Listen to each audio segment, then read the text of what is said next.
আসসালামু আলাইকুম। মোহাম্মদ ইফতেখার স্বাগত জানাচ্ছি এনটিভির মধ্যরাতের খবরে। ক্রাউন সিমেন্ট শিরোনাম দেখছিলেন, এবার চলে যাব পুরো খবরে। রমজানে জিনিসপত্রের দাম বাড়িয়ে মানুষের কষ্টের কারণ না হবার আহ্বান জানিয়েছেন প্রধানমন্ত্রী তারেক রহমান। আলেম ওলামা, মাশায়েখ এবং এতিমদের সম্মানে শনিবার আয়োজিত ইফতার মাহফিলে সংক্ষিপ্ত বক্তব্যে একথা বলেন তিনি। তারেক রহমান বলেন, ইফতার মাহফিলে অংশগ্রহণকারী এতিম সন্তানেরাই আজ সবচেয়ে গুরুত্বপূর্ণ মেহমান। এতিমের প্রতি হক আদায়ের গুরুত্ব এবং এতিমদের নিয়ে আজকের আয়োজন সমাজে ইতিবাচক বার্তা দেবে বলেও উল্লেখ করেন প্রধানমন্ত্রী। ইফতেখার রেজার রিপোর্ট। রাষ্ট্রীয় অতিথি ভবন যমুনায় আয়োজন করা হয় দীর্ঘদিনের পরম্পরার এই ইফতার মাহফিলের। প্রধানমন্ত্রী তারেক রহমান বলেন, এতিমদের ব্যাপারে রাষ্ট্র এবং সরকারের দৃষ্টিভঙ্গি তুলে ধরার ক্ষেত্রে এই ইফতার মাহফিলের অবশ্যই প্রতীকী তাৎপর্য রয়েছে। বলেন, এই ইফতার মাহফিল এতিমদের প্রতি বিত্তবানদের দৃষ্টিভঙ্গি এবং দায় দায়িত্ব পালনের ব্যাপারে একটি ইতিবাচক বার্তা দেবে। আজকের ইফতার মাহফিলে অংশগ্রহণকারী ইয়েতিম সন্তানরাই আজকের সবচেয়ে গুরুত্বপূর্ণ মেহমান। পবিত্র কোরআন এবং হাদিসে এতিমের হক আদায়ের ব্যাপারে মুমিন মুসলমানদের প্রতি ইসলামের কঠোর নির্দেশনা রয়েছে। ইয়েতিমের প্রতি হক আদায়ের গুরুত্ব এবং ইয়েতিমদের নিয়ে আজকের ইফতার মাহফিল, আজকের এই আয়োজন এতিমদের ব্যাপারে রাষ্ট্র এবং সরকারের দৃষ্টিভঙ্গি তুলে ধরার ক্ষেত্রে এই ইফতার মাহফিল অবশ্যই একটি প্রতীকী তাৎপর্য বহন করে। প্রধানমন্ত্রী বলেন, পবিত্র রমজান ত্যাগ এবং সংযমের মাস হলেও রমজান আসলেই নিত্য প্রয়োজনীয় জিনিসপত্রের দাম বাড়িয়ে দেওয়া হয়। এ সময় মানুষের কষ্টের কারণ না হবার আহ্বান জানান প্রধানমন্ত্রী। প্রতিজন বিত্তবান যদি অসহায় এতিমদের প্রতি পবিত্র কোরআন হাদিসের নির্দেশনা অনুযায়ী দায়িত্ব পালন করতে সচেষ্ট থাকেন, আমি বিশ্বাস করি তাহলে পিতৃহারা এতিম সন্তানেরা এক বুক বেদনা নিয়ে বুকে নিয়েও রাষ্ট্র এবং সমাজে আত্মবিশ্বাসের সঙ্গে এগিয়ে যাওয়ার প্রেরণা খুঁজে পাবে। পবিত্র রমাদান ত্যাগ এবং সংযমের মাস, রহমত বারকাত সংযমের মাস। অথচ অপ্রিয় হলেও সত্য, রমাদান মাসকে আমাদের ভেতরে কেউ কেউ লাভ লোভ মাস হিসাবে বানিয়ে ফেলে। পবিত্র রমাদান মাসেও যারা অশুদ্ধ পন্থা অবলম্বন করছে, আপনাদের প্রতি আমার বিনীত আহ্বান, অনুগ্রহ করে আপনারা মানুষকে কষ্ট দেবেন না। প্রতি বছর বাংলাদেশে জাকাতের পরিমাণ 20 থেকে 25 হাজার কোটি টাকার বেশি হয়ে থাকলেও সুপরিকল্পিতভাবে জাকাত বন্টন না করাই জাকাতের অর্থ দারিদ্র্য বিমোচনে কতটা ভূমিকা রাখতে সক্ষম হচ্ছে, এমন প্রশ্ন করেন প্রধানমন্ত্রী তারেক রহমান। বলেন, জাকাত বোর্ডের জাকাত ব্যবস্থা পুনর্বিন্যাস করা হবে। Iftekhar Reza, NTV news, Dhaka. ত্রয়োদশ জাতীয় সংসদে বিএনপির সংসদ সদস্য 209 জন। এর মধ্যে প্রায় 146 জন সংসদ সদস্যই প্রথমবারের মতো সংসদে। এ কারণে নতুন সদস্যদের আগামী 12ই মার্চ থেকে শুরু হওয়া সংসদ অধিবেশনের কার্যবিধি, সংসদীয় বিভিন্ন রীতিনীতি, কর্মপ্রণালী বিধির বিষয়ে অবহিত করতে এবারই প্রথমবারের মতো প্রশিক্ষণের আয়োজন করা হয়। কর্মসূচিতে অংশ নিয়ে স্বরাষ্ট্রমন্ত্রী ও দলের স্থায়ী কমিটির সদস্য সালাউদ্দিন আহমেদ বলেন, সংসদ নিয়ে অতীতের নেতিবাচক ধারণা থেকে বেরিয়ে আসার লক্ষ্য নিয়েই কাজ করছে বিএনপি। ইফতেখার রেজার আরেকটি রিপোর্ট। বাংলাদেশ জাতীয়তাবাদী দল বিএনপির প্রশিক্ষণ কর্মসূচির দ্বিতীয় দিনে অংশ নিতে সকাল থেকে আসতে থাকেন সংসদ সদস্যরা। 2 দিনের কর্মশালার শেষ দিনে শনিবার সকালের পর্বে যোগ দেন ঢাকা, ময়মনসিংহ, ফরিদপুর ও ঢাকা বিভাগের বেশ কয়েকটি জেলার সংসদ সদস্যরা। এই সংসদ কিভাবে কার্যকর করা যায়, প্রাণবন্ত করা যায়, সংসদ সদস্যদের আচার রীতিনীতি সমস্ত কিছু বিষয় আমাদের যারা সিনিয়র পার্লামেন্টারিয়ান বা দলের নেতা বা বিশেষজ্ঞ তারা আমাদের কিছু ব্রিফ করেছেন। আমরা আশা করি যে এই পার্লামেন্টটা বাংলাদেশের ইতিহাসের সবচেয়ে সুন্দর একটা পার্লামেন্ট হবে। প্রত্যেকটা এমপিকে কীভাবে সম্মান করবেন এবং বিরোধী দলের নেতা নেত্রীদেরকেও বা এমপিদেরকে কীভাবে সম্মানিত করবেন সেগুলো কিন্তু প্রকাশ করা হয়েছে আজকে। আমাদের প্রতি আহ্বান জানানো হয়েছে আমরা যেন নিজেদেরকে জাতীয় সংসদের সদস্য হিসাবে যোগ্য করে গড়ে তোলবার চেষ্টা করি। কর্মশালা চলাকালীন গণমাধ্যমের সাথে কথা বলেন স্বরাষ্ট্রমন্ত্রী সালাউদ্দিন আহমদ। তিনি জানান, ত্রয়োদশ সংসদের প্রতি জনগণের যে প্রত্যাশা সেই অনুযায়ী কাজ করবে এই সংসদ। অতীতের ব্যাড কালচার যেগুলো হয়েছে, যেগুলো ব্যাড প্রেসিডেন্ট সৃষ্টি হয়েছে পার্লামেন্ট সম্পর্কে এবং মানুষের যে নেতিবাচক ধারণা সৃষ্টি হয়েছে, এগুলো সব মানুষের মন থেকে আমরা মুছে দেবো ইনশাআল্লাহ। আমরা একটা ভালো পার্লামেন্টারি প্র্যাকটিস আমরা সৃষ্টি করব এবং তার মাধ্যমে নজির স্থাপন করব আর জাতির জন্য আমরা বেস্ট কন্ট্রিবিউশন যাতে করতে পারি এই পার্লামেন্টের মধ্য দিয়ে সেই চেষ্টা করছি। আর সাংবিধানিক নিয়ম অনুযায়ী সংসদের প্রথম অধিবেশনে রাষ্ট্রপতি ভাষণ দিবেন। তাই 12 তারিখে সংসদের প্রথম অধিবেশনে রাষ্ট্রপতির ভাষণ দেওয়ার সকল প্রস্তুতি নেওয়া হয়েছে বলে জানান তথ্যমন্ত্রী। দেশের প্রচলিত নিয়ম অনুযায়ী আমাদের দেশের সংসদীয় ব্যবস্থা অনুযায়ী সংসদের প্রথম অধিবেশনে রাষ্ট্রপতি বক্তব্য দিবেন, এ ব্যাপারে সমস্ত প্রস্তুতি সম্পন্ন হয়ে গেছে। সংসদের প্রথম অধিবেশনই হবে সকল দলের অংশগ্রহণমূলক, এমন প্রত্যাশা বিএনপির। Iftekhar Reza, NTV news, Dhaka. মধ্যপ্রাচ্য যুদ্ধের প্রেক্ষাপটে জ্বালানি সংকটের শঙ্কা ও দাম বৃদ্ধির গুজবে রাজধানীর পেট্রোল পাম্পগুলোতে শনিবারও দীর্ঘ লাইনে অপেক্ষমান থেকে তেল নিতে দেখা গেছে বিভিন্ন যানবাহনকে। বিক্রি হচ্ছে আগের দামেই, কোথাও রেশনিং করে তেল দেওয়া হচ্ছে, আবার কোথাও বন্ধ রয়েছে বিক্রি। এদিকে দেশে পর্যাপ্ত তেল মজুদ আছে জানিয়ে অযথা আতঙ্কিত না হওয়ার পরামর্শ দিয়েছেন জ্বালানি মন্ত্রী। এছাড়া পরিস্থিতি সামাল দিতে রোববার থেকে ভ্রাম্যমাণ আদালত মাঠে নামবে বলেও জানিয়েছেন তিনি। আবির আহমেদের রিপোর্ট। রাজধানীর বিভিন্ন জ্বালানি পাম্পে সকাল থেকেই দেখা যায় ব্যক্তিগত গাড়ি ও মোটরসাইকেলের দীর্ঘ সারি। কোথাও কয়েক কিলোমিটার পর্যন্ত গড়িয়েছে লাইনের দৈর্ঘ্য। অধিকাংশ পাম্পে রেশনিং পদ্ধতিতে সীমিত পরিমাণে তেল দেয়া হচ্ছে। ফলে সবচেয়ে বেশি বিপাকে পড়ছেন রাইড শেয়ারিং চালক ও অফিসগামী মানুষ। তেল না পাইলে কি করবো, বসে থাকতে হবে আর কি, এছাড়া তো কিছু করার নাই। এখন যেই পরিস্থিতি দেখতেছি মনে হইতেছে না যে সন্ধ্যার আগে আর তেল নিতে পারবো। তো এই ক্ষেত্রে আসলে খুবই ভোগান্তিতে পড়ছি। এই সিরিয়াল দিয়ে আসছি ঘুরে ঘুরে, ওদিক থেকে ঘুরে তারপরে এই পর্যন্ত আসছি, প্রায় 3 ঘন্টার উপরে লাগছে।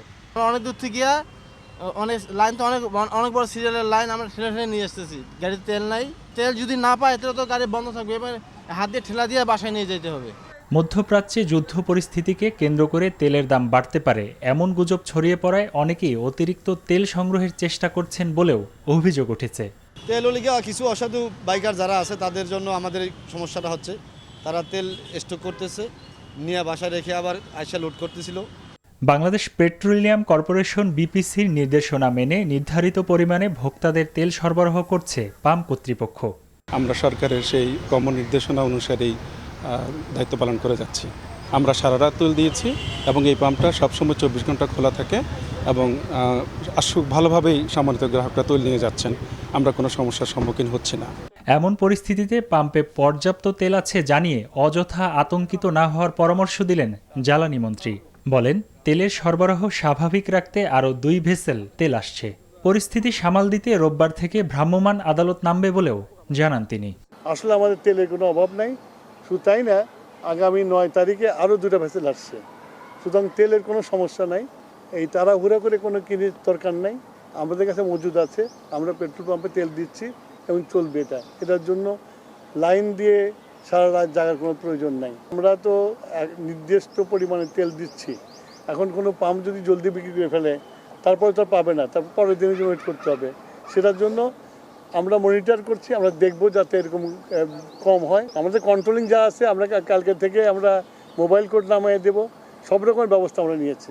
এদিকে জ্বালানি প্রতিমন্ত্রী অনিন্দ্য ইসলাম অমিত জানান, কাতারের বিকল্প উৎস থেকে তেল আনার চিন্তাভাবনা করছে সরকার।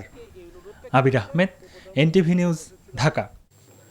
জাতীয় সার্বভৌমত্ব, আঞ্চলিক অখণ্ডতা, অর্থনৈতিক উন্নয়ন এবং বিশ্বব্যাপী শান্তি রক্ষার প্রতি জামাতে ইসলামীর পূর্ণ সমর্থন রয়েছে বলে জানিয়েছেন সংসদের বিরোধী দলীয় নেতা ও জামাতে ইসলামীর আমির ডক্টর শফিকুর রহমান। শনিবার রাজধানীতে কূটনীতিকদের সম্মানে জামাতের আয়োজিত ইফতার অনুষ্ঠানে একথা বলেন তিনি। বলেন, জামাত সব ধরনের চরমপন্থা এবং সন্ত্রাসবাদের বিরোধিতা করে, একই সঙ্গে সকল জাতিগত ও ধর্মীয় গোষ্ঠীর অধিকার এবং মর্যাদা রক্ষার প্রতি অঙ্গীকারাবদ্ধ। এ সময় বিরোধী দল হিসেবে গঠনমূলক সমালোচনার পাশাপাশি সরকারকে সহযোগিতার কথাও পুনর্ব্যক্ত করেন doctor Shafiqur Rahman. Allow me to underscore that by anchoring its platform in unwavering patriotism, positive regional and global sentiments, pragmatic economic engagement, and a proactive commitment to a peaceful rule-based order to calm the turbulence in the international arena that we at times confront. বিরোধী দলীয় chief whip ও জাতীয় নাগরিক পার্টির আহ্বায়ক মোহাম্মদ নাহিদ ইসলাম বলেছেন, বহুল কাঙ্ক্ষিত নির্বাচনকে কলঙ্কিত করা হয়েছে, নির্বাচনকে প্রশ্নবিদ্ধ করা হয়েছে। এছাড়া দুদকের চেয়ারম্যান সহ সকলকে চাপ দিয়ে এবং বাংলাদেশ ব্যাংকের গভর্নরকে মব তৈরি করে সেই প্রতিষ্ঠান ছাড়তে বাধ্য করা হয়েছে বলেও অভিযোগ করেন তিনি। বিএনপি জুলাই গণ অভ্যুত্থানের সনদকে আদালতে নিয়ে গিয়েছে বলেও মন্তব্য করেন তিনি। শনিবার বিকেলে ফরিদপুর শহরের অম্বিকা মেমোরিয়াল মাঠে এনসিপির ইফতার ও দোয়া মাহফিলে তিনি এসব কথা বলেন। ইফতার মাহফিলে বিশেষ অতিথি ছিলেন এনসিপি উত্তরাঞ্চলের মুখ্য সমন্বয়ক সার্জিস আলম।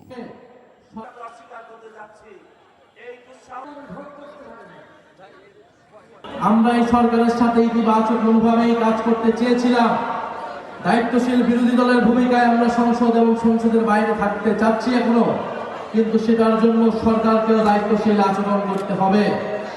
এই আগামী 12 তারিখ অধিবেশন হবে, সেই অধিবেশনের শুরুতেই সংস্কার পরিষদ, সংবিধান সংস্কার পরিষদের সদস্য হিসেবে তাদেরকে শপথ দিতে হবে এবং ফ্যাসিস্টের রাষ্ট্রপতিকে অপসারণের জন্য যথাযথ ব্যবস্থা গ্রহণ করতে হবে। রাজধানীর শাহবাগ থানার সামনে শেখ মুজিবুর রহমানের 7 মার্চের ভাষণ বাজানোকে কেন্দ্র করে ঢাকা বিশ্ববিদ্যালয়ের দুই পক্ষের শিক্ষার্থীদের মধ্যে হাতাহাতির ঘটনা ঘটেছে। এই ঘটনায় দুজনকে পুলিশে হেফাজতে নেওয়া হয়েছে। জানা যায়, শনিবার বিকেলে রাজধানীর চানখারপুল মোড়ে 7 মার্চের ভাষণ বাজানোর ঘটনায় ঢাকা বিশ্ববিদ্যালয়ের এক শিক্ষার্থীসহ দুজনকে আটক করে শাহবাগ থানা পুলিশ। এই ঘটনার প্রতিবাদে শাহবাগ থানার সামনে 7 মার্চের ভাষণ বাজানোর কর্মসূচির ডাক দেন ডাকসুর বামজোট সমর্থিত প্যানেলের ভিপি প্রার্থী শেখ তাসনিম আফরোজ ইমি সহ আরও কয়েকজন। পরে রাত 9:30টার দিকে শাহবাগ থানার সামনে রিকশায় আনা মাইকে 7 মার্চের ভাষণ বাজানো হয়। এক পর্যায়ে সেখানে ডাকসু ও ছাত্রশক্তির নেতারা গিয়ে অবস্থান নিলে তাদের মধ্যে হাতাহাতি হয়। পরে ইমি সহ দুজনকে শাহবাগ থানায় সোপর্দ করা হয়। পরবর্তীতে পুলিশ পরিস্থিতি নিয়ন্ত্রণে আনলে উভয় পক্ষ স্থান ত্যাগ করে। আধুনিক পদ্ধতিতে স্ট্রবেরি চাষ করে সাফল্য পাচ্ছেন দিনাজপুরের তরুণ কৃষি উদ্যোক্তারা। নিজেদের জমির পাশাপাশি জমির লিজ নিয়ে স্ট্রবেরির চাষ করছেন তারা। প্রাথমিকভাবে ইউটিউব ও বিভিন্ন মাধ্যম থেকে ধারণা নিয়ে চাষাবাদ শুরু করলেও পরবর্তীতে তারা স্ট্রবেরি চাষে কৃষি কর্মকর্তাদের পরামর্শ নিচ্ছেন। পরে বাগান প্রস্তুত, চারা রোপণ ও পরিচর্যায় করে ব্যস্ত সময় পার করেন স্ট্রবেরি চাষিরা। বাজার ঘুরে দেখা যায়, এসব স্ট্রবেরি 600 থেকে 800 টাকা কেজিতে বিক্রি হচ্ছে। আধুনিক প্রযুক্তি এবং সঠিক পরিকল্পনায় স্ট্রবেরি চাষে চাষিদের সব ধরনের সহযোগিতা করছে স্থানীয় কৃষি অফিস। প্রবাসের খবর।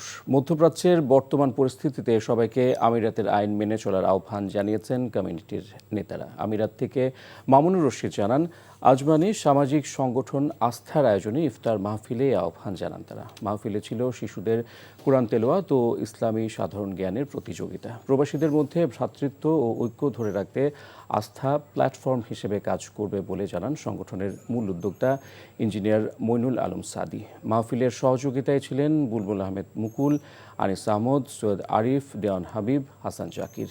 ইফতার মাহফিলে যোগ দেন হাজারো প্রবাসী।